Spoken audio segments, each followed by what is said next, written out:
Okay, यस कार्यक्रमका अध्यक्ष महोदय, नेता भानुभक्त ढकालजी लगायत गुरु बराल उपाध्यक्ष नै हुनुहुन्छ। गुरु बरालजी लगायत भानुभक्त ढकालजी र अरू साथीहरू, यस संस्थाका इन्चार्ज,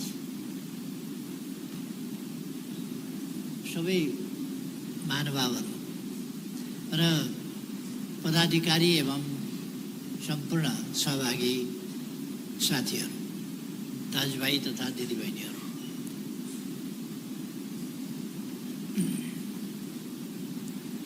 पिनमा झन्डै झन्डै दिदीबहिनी त भन्नै नपाइने जस्तै स्थिति रहेछ। बहुतै थोरै हुनुहुँदो रहेछ दिदीबहिनीहरू। खैर,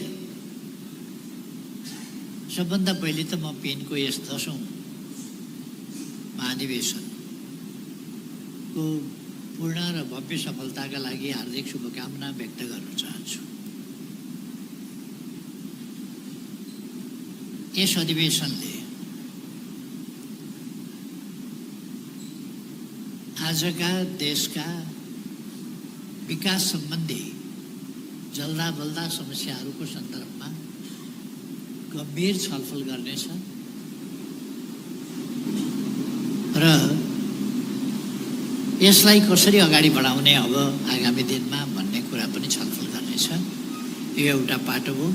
अर्को, इन्जिनियरिङ क्षेत्रमा रहेका अन्य सब इन्जिनियर्स या अरू यस क्षेत्रका सबै साथीभाइहरूका समस्या के छन्, सङ्गठनका समस्या के छन् र तिनको उपयुक्त समाधान के हुन सक्छ, कर्मचारीको हिसाबले समस्या के छन्, कन्सल्ट्यान्टको हिसाबले समस्या के छन्, अरू समस्या के छन्, त्यस विषयमा पनि छलफल गर्ला र सरकारलाई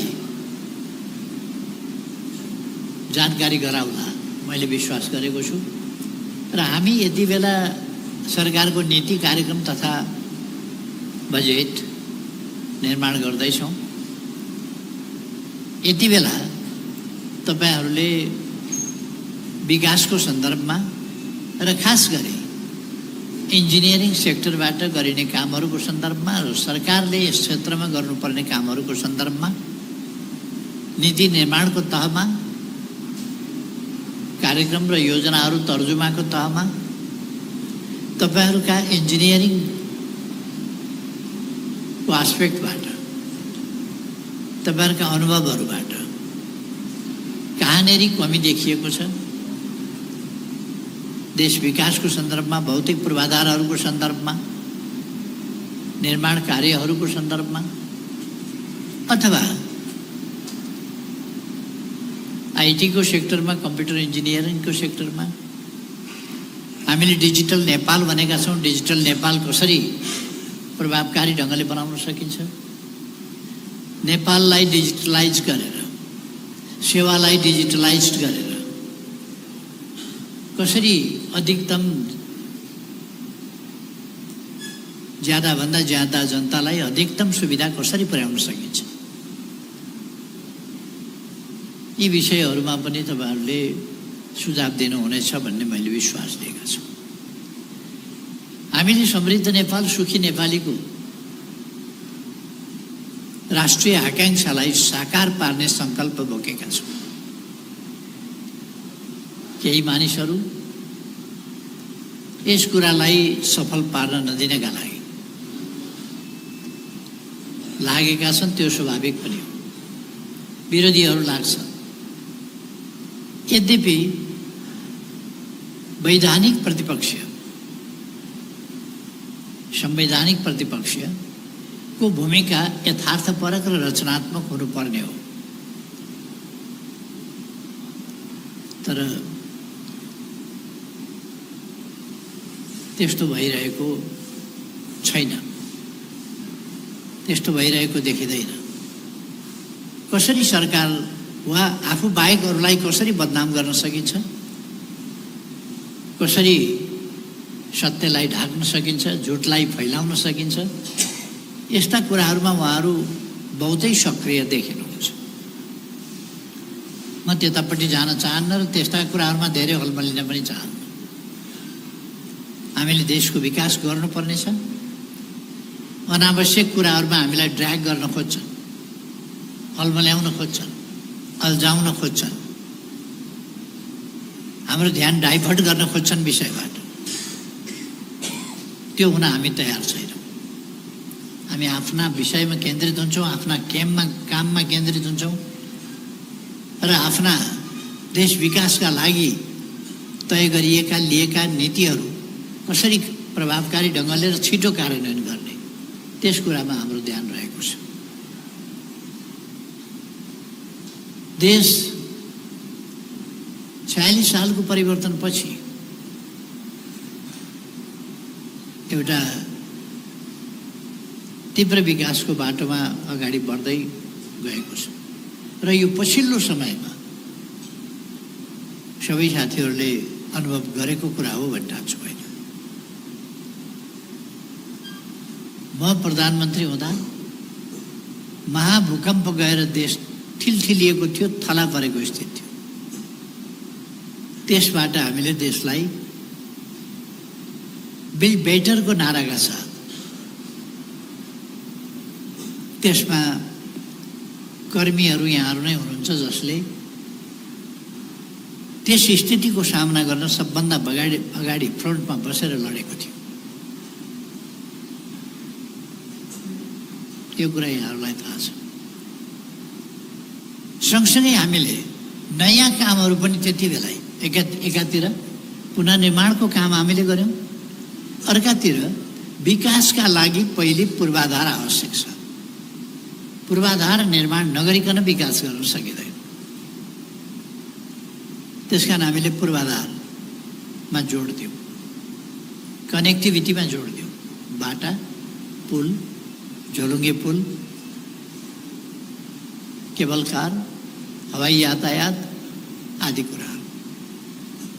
हाम्रो डोमेस्टिक फ्लाइटहरूलाई पनि धेरैवटा 10-12वटा एयरपोर्टलाई हामीले राति पनि उड्न सक्ने गरी फेसिलिटी डेभलप गर्यौँ, रनवे विस्तार गर्यौँ, कतिवटा नयाँ एयरपोर्टहरू बनायौँ, 2टा इन्टरनेसनल र रिजनल इन्टरनेसनल गरेर 2टा नयाँ इन्टरनेसनल एयरपोर्टहरू बनायौँ जसमा सर्भिस सुरु हुन थालेको छ। र यस्ता थुप्रै कामहरू गरेका छौँ हामीले। सबै ठाउँमा 4G पुर्याउनका लागि अप्टिकल फाइबर बिछ्याउने काम बहुतै रफ्तारका साथ गर्यौँ। आइटी सेक्टरको विकास, डिजिटल नेपालको नारा दियौँ हामीले। यति धेरै पुल, त्यस अवधिमा जति धेरै पुल बने त्यति नेपालको इतिहासमा पहिले त भनेका थिएनन्, सायद अब पनि त्यति धेरै पुल त्यति छोटो अवधिमा सायद नबन्लान्, त्यति धेरै किलोमिटर बाटो त्यति छोटो समयमा सायद नबन्ला। म तपाईँहरूलाई धन्यवाद भन्न चाहन्छु जुन उत्साहले तपाईँहरूले काम गर्नुभयो। बनाउने भनेर एउटा कार्यक्रम तय भइसकेपछि म एकपल्ट माडी घुम्न गएको थिएँ। माडीमा बनिरहेका पुलहरू देख्दा मलाई अत्यन्तै खुसी लाग्यो। यति धेरै पुलहरू छोटो बाटोमै यति धेरै पुलहरू बनेका छन्। त्यहाँ खरे जस्ता खालका खोलाहरू नजिकै थुप्रो खोलाहरू छन्। त्यस ठाउँमा यति धेरै पुलहरू बनेका छन्। गर्न सकिँदो रहेछ, नेपालले गर्न सक्ने रहेछ। एयरपोर्ट बन्दैछ, अस्पताल बन्दैछ, विद्यालयहरू बन्दैछन्, पुनर्निर्माणको काम उता चलिराखेको छ। अरू विभिन्न कुराहरू बन्दैछन्, ट्रान्समिसन लाइन बन्दैछन्, सब स्टेसनहरू बन्दैछन्, ट्रान्सफर्मरहरू जडान भएका भइछन्। यस्तो खालको एउटा लहर चल्यो। मान्छेहरूको मन भदभदी पोलेर यसरी विकास गर्यो भने त त्यसकारण केही पनि भएन, खत्तमै भयो देश, केही भएन भन्ने हल्ला गरेको गरी र यसमा देशी विदेशी सबै प्रकारका तत्त्वहरू सक्रिय भए। नेपाल विकास भएको हेर्न नचाहने, त्यस्ता तत्त्वहरू हल्ला मात्रै गर्न चाहने। हामीलाई यस्ता कुराहरूसँग छैन, विकाससँग, देशको विकाससँग मतलब छ। आज युवाहरू बाहिर गएको विषयमा काफी चर्चा छ। युवाहरू बाहिर गए, यहाँ पढ्ने ठाउँ पर्याप्त भएन, त्यो बनाउनुपर्छ। हामीले पढ्ने ठाउँहरू पर्याप्त बनाउनुपर्छ। तर नेपालको शिक्षा अलिकति सुरु भएको थियो, फेरि नयाँ शिक्षा लागेर नयाँ शिक्षाले एक ढङ्गले भन्ने हो भने त्यो जबलेस मान्छेहरू तयार गर्ने, सर्टिफिकेट लियो अनि पीडित भयो, जब छैन। एकपल्ट दुईटा चेलीहरू मसँग जब माग्न आउनुभयो अनि मैले उनीहरूलाई पीडा थियो, तर पनि मैले उनीहरूसँग अलिकति एकछिन ठट्टा गरेँ। कहाँ काम गर्छौ त तिमीहरू भन्दा काम गर्ने ठाउँ चाहिँ उनीहरूलाई थाहा छैन। कहाँ काम गर्ने? हस्पिटलमा काम गर्छौ, त्यो त हामीलाई आउँदैन। विद्यालयमा गएर पढाउँछौँ, हामीले एड पढेकै होइन, एजुकेसन पढेकै छैन, विद्यालयमा त हुँदैन। जुत्ता कारखानामा काम छ भन्ने सुनेको छु, त्यहाँ गएर गर्न सक्छौ, त्यो पनि छैन। एउटा श्रेष्ठ टेलरिङ सुनेको थिएँ, श्रेष्ठ टेलरिङमा काम खुलेको छ भन्दै थिएँ, त्यहाँ गर्छौ त भने त्यो त कहाँ जानेकै छैन, कसरी त्यो पढेकै छैन। के चाहिँ जान्दछौ भनेको बिचराहरू पढ्न लेख्न मात्रै जान्दा रहेछन्। मास्टर्स पास गरेका छोरीहरू त के आउँछ भन्दा पढ्न आउँछ, लेख्न आउँछ, यस्तै खालको अवस्था रहेछ। अरू त काम चाहिँ खास भन्ने भने के जान्दछौ भन्दा भैँसी दुहुन जान्दैनन्, गाई दुहुन जान्दैनन्, घाँस काट्न जान्दैनन्, केही पनि जानेको छैन।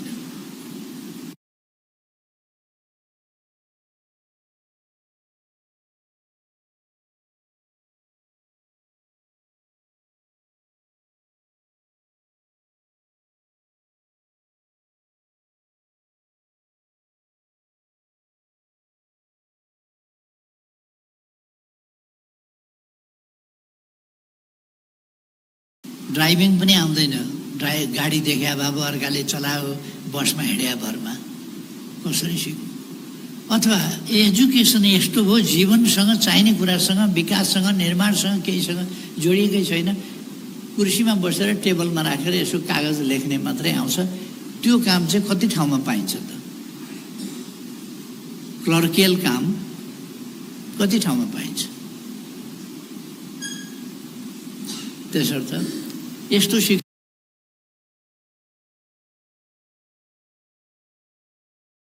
हामी धेरै रुमल्यौँ। अलिक समाज बन्द भएको हुनाले, पासपोर्ट नपाइने भएको हुनाले त्यस बेलाको समय बेग्लै थियो। अहिले समय खुल्ला भयो। खुल्ला भएपछि मान्छेले अन्त पनि पढ्न जान थाले। म सन् 2006 कि 9-10 कहिले 8मा हो कि क्या हो,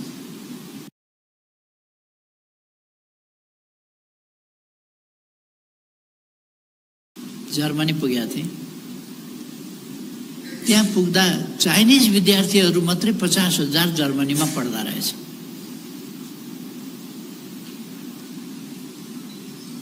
खास गरी इन्जिनियर आदि जस्ता एकदमै प्राविधिक त्यस्ता सब।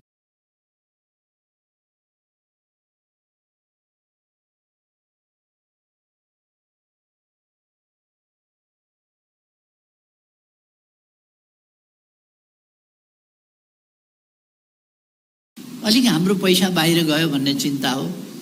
अब यहाँ चाहिँ मेडिकल कलेज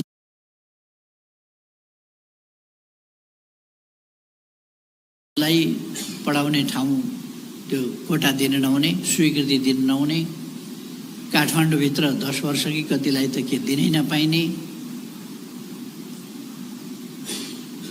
अनि कक्षामा जति विद्यार्थी भर्ना गरेको थियो त्यो स्वाटै घटाउनु पर्ने, जसले 150 पढाइराखेका थिए ती 75-50मा घटे। हामीले यसरी नियन्त्रण नियोजन गर्दै लगेपछि अनि त्यस खालको प्रवृत्ति बढ्ने भएन। त्यो फ्रस्ट्रेसन सुरु गर्ने र अनि बाहिर पठाउने, कन्सल्टेन्सीहरूको लाभको लागि काम हुन थालेपछि अनि विकास कसरी हुन्छ? त्यसर्थ अलिक खुलापनका साथ, अलिक खुला मनका साथ मान्छेलाई पढ्ने ठाउँ दिनु पर्यो, सिक्ने ठाउँ दिनु पर्यो, काम गर्ने अवसर सिर्जना गर्नु पर्यो, उद्यमशीलताको विकास गर्नु पर्यो। उद्यमशीलताको विकासबाट अवसरका सिर्जना हुन्छन् जब अपर्च्युनिटीका। उद्यमशीलता यसै हुँदैन, त्यसका लागि सरकारले आर्थिक रूपमा ब्याकिङ गर्नु पर्यो र तरिका सिकाउनु पर्यो उनीहरूलाई नबिग्रिने गरी। एउटालाई गाई पालन भन्यो भनेदेखि उसले 10 लाख साप्टी लिएर गाई पालन गर्न खोज्छ, 2टा बाछा किन्दा 5 लाख रुपियाँ जान्छ, 2टा बाछी किन्दा। अनि एउटा सेट बनाउँदाखेरि कमसेकम 5 लाख रुपियाँ गइहाल्छ। त्यसपछि दाना के खुवाउने, अरू चिज कसरी गर्ने, पैसा पुग्दैन। ब्याङ्कले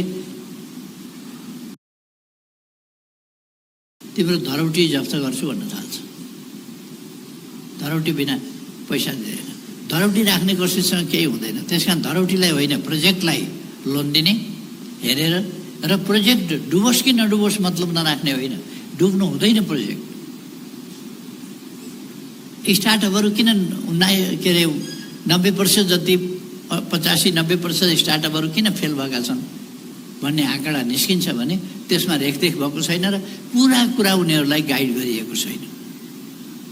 2टा बाछा पाल्नुहुन्छ भने तपाईँको लोन 20-25 लाख हुनसक्छ, 15 लाख हुनसक्छ, 10 लाख लिएर पुग्दैन।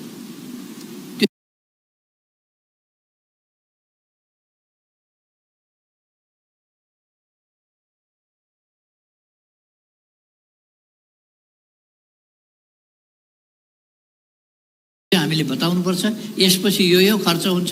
ती बाछी अरू 2 वर्षपछि मात्रै ब्याउँछन्, तिनले 2 वर्षपछि मात्रै दुध दिन थाल्छन्। त्यसो गर्दाखेरि अर्को 2-3 वर्ष 4 वर्ष तिनीहरूले 2-3 राउन्ड दुध दिइन्जेलसम्म ब्रेक इभनमै पुगेको हुँदैन। पहिलेको चाहिँ त्यहाँ अरू सरसापेटी नै तिर्न पाएको हुँदैन। त्यसो भएर 15 वर्षमा लोन रिटर्न गर्ने भयो भने हुन्छ, 5 वर्षमा रिटर्न गर्नुपर्छ। 10 लाख दिएको हुन्छ, पुगेकै हुँदैन। त्यसकारण ब्याङ्कले नदिएपछि सुरु गरिसक्यो त्यहाँ गाउँमा, अनि 24% र 36% मिटर ब्याज भन्ने कुरा आउँछ। त्यसो भएपछि ब्याङ्कको रेटमा ब्याज दिँदैन गाउँमा, त्यसपछि मिटर ब्याजको कुरा आउँछ। अनि झन् त्यसले त्यत्रो बिघ्न प्रतिफल रिटर्न त कुनै व्यवसायले दिँदैन। एग्रिकल्चरले 24% 36% उपलब्धि दिन्छ र दिँदैन। त्यसो भएपछि त्यो ब्याजले एकछिन त उसको गर्जो टर्यो, तर पछि ऊ फस्यो।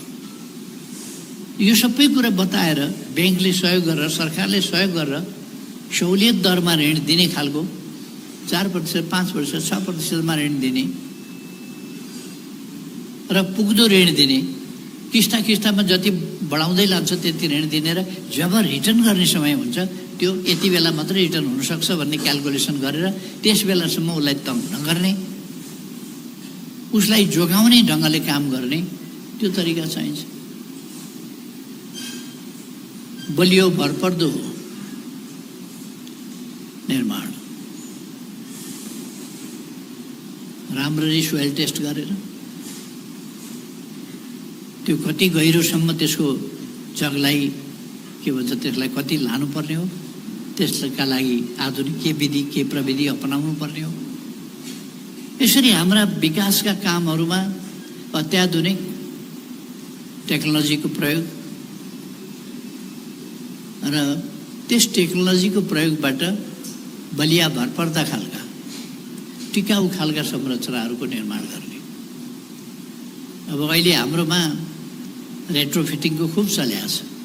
भुइँचालो नगइन्जेल त रेट्रोफिटिङ गजब छ, तर भुइँचालो गएको बेला रेट्रोफिटिङले कति धान्छ अब तपाईँहरू कतिपय इन्जिनियर साथीहरू रेट्रोफिटिङमै लागेका साथीहरूलाई धक्का पर्न सक्छ, तर आजको समय अनुसारका मजबुत निर्माण कार्यहरू हुनुपर्दछ। अब टिक्या छैन, भत्किया छ, त्यसलाई रेट्रोफिट गरेर अड्याउने काम गरेर कति समय जान्छ, खर्च त्यत्तिकै हुन्छ। त्योभन्दा दह्रो गरी बिल्ड बेटर भन्ने कुरामा चाहिँ हामी जानै पर्छ, बेटर निर्माण गर्ने कुरा। यी कुराहरूमा यहाँहरूको ध्यान जानेछ भन्ने मैले सोचेको छु। म इन्जिनियर होइन, त्यसकारण रेट्रोफिट कति बलियो हुन्छ थाहा छैन। म रेट्रोफिट गरेकै घरमा त्यही भवनमा बसेर कार्यालय मैले पनि चलाइराखेको छु। तर भित्र भन्नुहुन्छ भने रेट्रोफिट गरे घर हो भनेपछि भुइँचालो जाला कि भन्ने डर चाहिँ भइरहन्छ।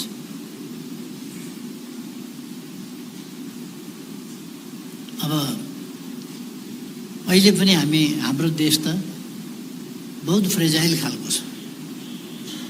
कलिला पहाड छन्, कलिला पहाड भएपछि कमजोर छ, त्यस कारण पहिरो जान्छ र ती धारिला हुन्छ। पहिरो जान्छ जो गइहाल्यो, नगएको चाहिँ धारिलो भएर बसिया हुन्छ।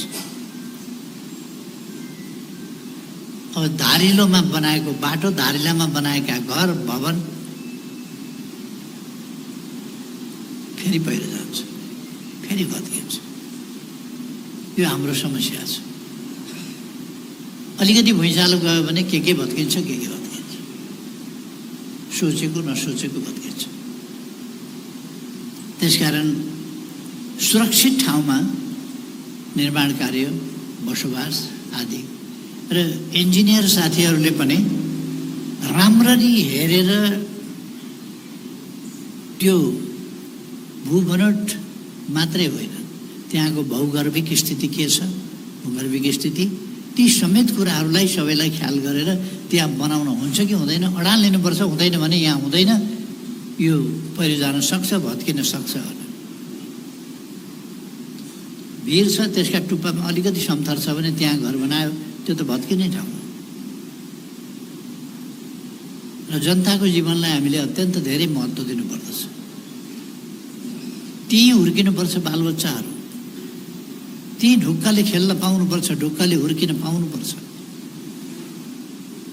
त्यस्तो अवस्थाबाट हामीले उनीहरूलाई सुरक्षित ढङ्गले कसरी हुर्काउने भन्ने कुराहरू पनि ख्याल गर्नुपर्छ।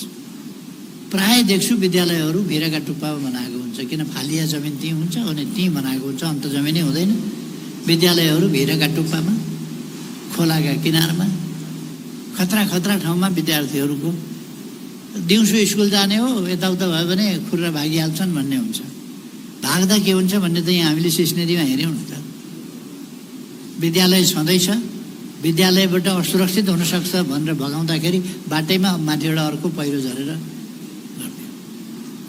त्यस कारण त्यस्ता खतरनाक ठाउँहरूमा संरचना बनाउने र विद्यालय जस्ता कुराहरू राख्ने जस्ता कुराहरू वाञ्छनीय हुँदैन भन्न चाहन्छु।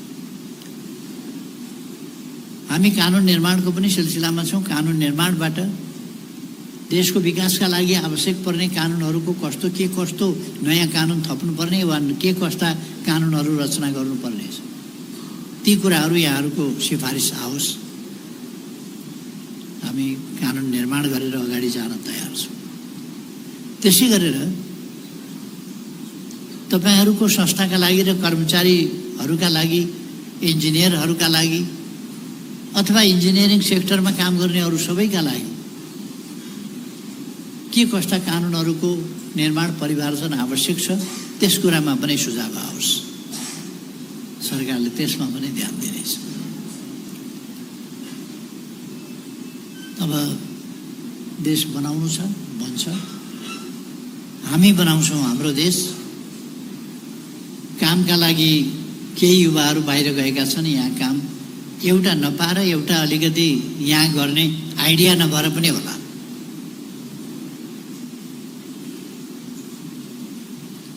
भोलि बेलुकाको 8 बजेको समाचार पछि आउँछ एउटा सानो टक सो।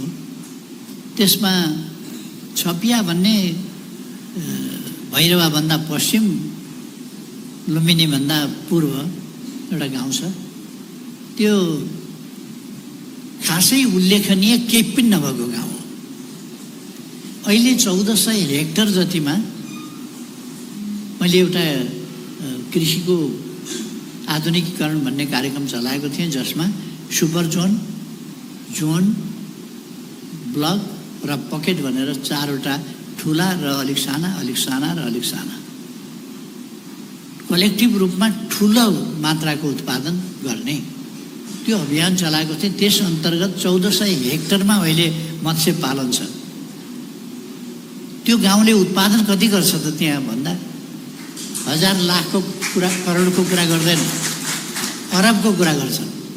लगभग 3.5 अरब कमाउँछौँ भन्छन् त्यो माछाबाट मात्रै। एउटा किसानको कुरा गर्दा 90 लाख करोड जति हुन्छ होला भन्छ। मैले यति बिघामा लगाएको छु, मत्स्य पालन गरेको छु, त्यो माछाबाट यति लाख, 90 लाख वा करोड आउँछ, फाइदा हुन्छ भन्छ। अनि विदेश जानेले चाहिँ वर्षमा कति कमाइहाल्छ त? यहाँ त आफ्नै जमिन सिँगारियो, आफ्नै जमिनमा सिँचाइ गरियो, आफ्नै जमिनमा वाटर रिचार्ज भयो, आफ्नै जमिनमा एयर फ्रेसर भयो, आफैले आफ्ना लागि उत्पादन गर्ने टेक्नोलोजी सिकियो। त्यहाँ मत्स्य पालन सम्बन्धमा मास्टर्स होइन, स्पेसलाइजेसन गरेका छन् तिनीहरूले। माछा पालेर, पढेर होइन, सर्टिफिकेटबाट होइन। सर्टिफिकेट छैन होला, तर माछा पाल्न चाहिँ आउँछ उनीहरूलाई। पढाइ भनेको त्यही होइन र मत्स्य पालनमा उनीहरू अगाडि छन्। कतिपय ठाउँमा गाई पालनमा अगाडि छन्, कतिपय ठाउँमा केरा खेतीमा अगाडि छन्, कतिपय ठाउँमा अरू खेतीमा अगाडि छन्। गर्दा यही पनि ठाउँ छ। हाम्रो पहाड फलफुलका लागि अत्यन्त प्रसिद्ध छ। ती चिजहरू गर्यो भने हामीले धेरै मेहनत पनि गर्नु पर्दैन। मैले यसो बाटोको छेउबाट हिँड्दा इलाममा एउटा किसानलाई सोधेँ, यसो बाँसको माच बनाएर त्यसमा इस्कुस लगाएर राम्रो इस्कुस फलेको पनि छ, यहाँबाट कति तपाईँ आम्दानी गर्नुहुन्छ? यसो काल्नामा लगाएको छ कि कति आम्दानी गर्नुहुन्छ भन्दा 2 लाख जति हुन्छ। उनको काम त्यो मात्रै होइन, उनले त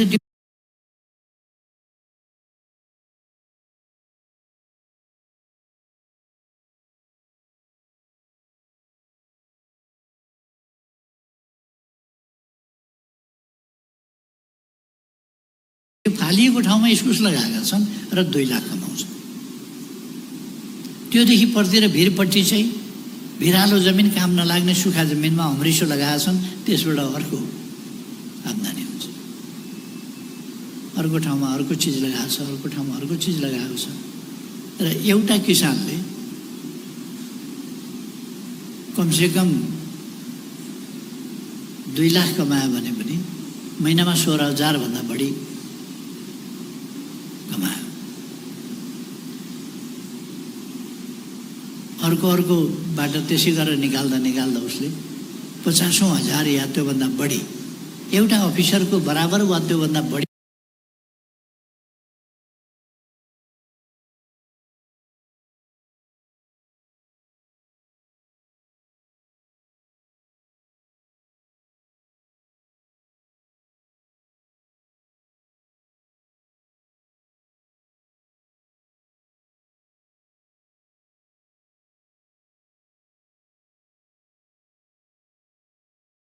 त त्यहाँ खेतीबाट साधारणतया उनले कमाएको हुन्छ।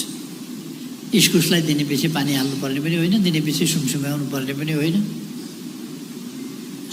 अर्थात् हामी उद्यमशील बन्यौँ भने जब अपर्च्युनिटी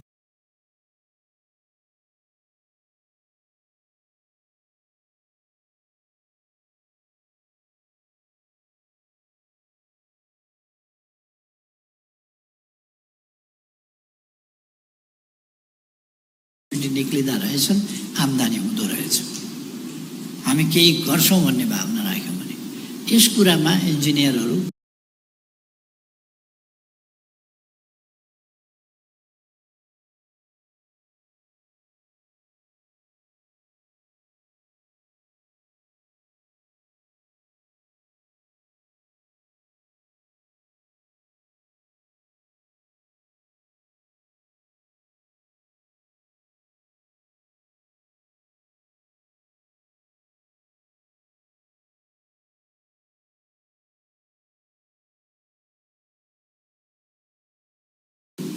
पूर्वाधार विकास त इन्जिनियरले गर्ने हो।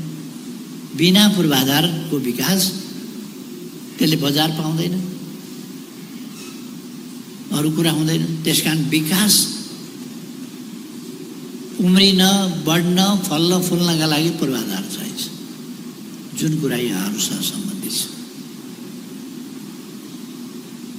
म यहाँहरूको कामको, यहाँहरूको योगदानको एप्रिसिएट गर्न चाहन्छु। आज नेपाल जसरी मोडर्नाइज भएको छ, मान्छेहरूले आफैले बनाएर होस् कि अरूले बनाएकामा गमला राखेर होस्, बाटो देखाउन पाएका छौँ। जे भए पनि बाटो त देखाउन त पाएको छ नि मान्छेले, विकास भनेर। त्यसमा यहाँहरूको योगदान छ, यहाँहरूको पसिना छ। म धन्यवाद भन्न चाहन्छु। यहाँहरूको डिजाइन छ, यहाँहरूको इस्टिमेट छ, यहाँहरूको कन्स्ट्रक्सनमा मसिनो गरी गाइडेन्स छ। म त्यसको प्रशंसा गर्न चाहन्छु। यस अधिवेशनबाट अहिले मैले भनेका र अरू कुराहरू पनि तपाईँहरूले देखेका कुराहरू अगाडि आउनेछन् भन्ने मैले विश्वास गर्दै, र मलाई फेरि अर्को प्रोग्राममा तुरुन्तै पुग्नु पर्नेछ।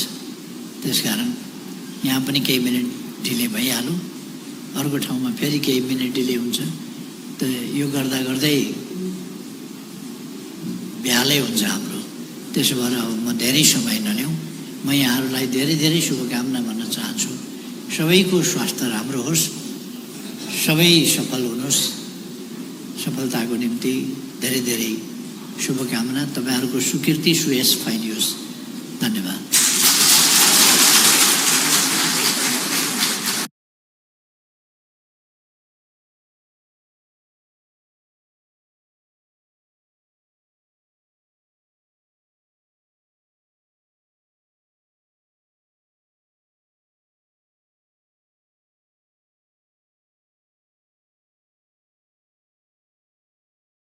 नमस्कार दोस्तों, 8 जुलाई 2022 former Japanese prime minister Shinzo Abe की गोली मारकर हत्या कर दी गई।